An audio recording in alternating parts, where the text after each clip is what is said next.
প্রথম পাপ। ঈশ্বরের তৈরি করা একটি সুন্দর বাগানে প্রথম পুরুষ আদম এবং নারী হবা বসবাস করত। কিন্তু শয়তান ছল চাতুরির মাধ্যমে সাপ সেজে আদম এবং হবাকে প্রলুব্ধ করল। সাপ জিজ্ঞাসা করল, এইসব গাছগুলির থেকেই কি ফল খেতে ঈশ্বর তোমাদের বারণ করেছে?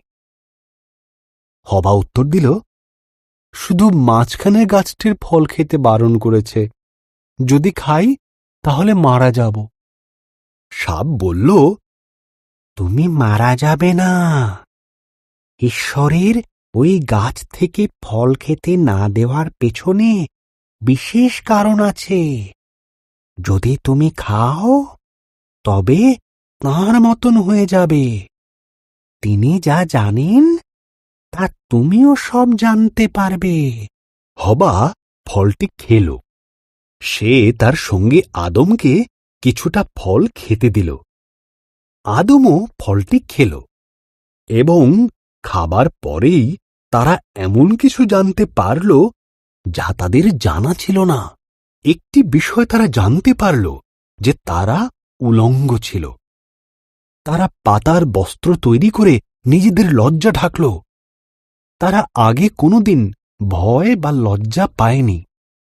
তাই তারা বুঝল কিছু একটা ভুল হয়েছে। ঈশ্বর ডাকলেন, আদম, হবা। আদম উত্তর দিল, আমরা লুকিয়ে আছি, আমরা উলঙ্গ। ঈশ্বর দীর্ঘশ্বাস ফেলে বললেন, তোমরা ওই গাছের থেকে ফল খেয়েছ, তাই তোমরা জানো। তখন আদম হবাকে দোষ দিল, আর হবা সাপকে দোষ দিল।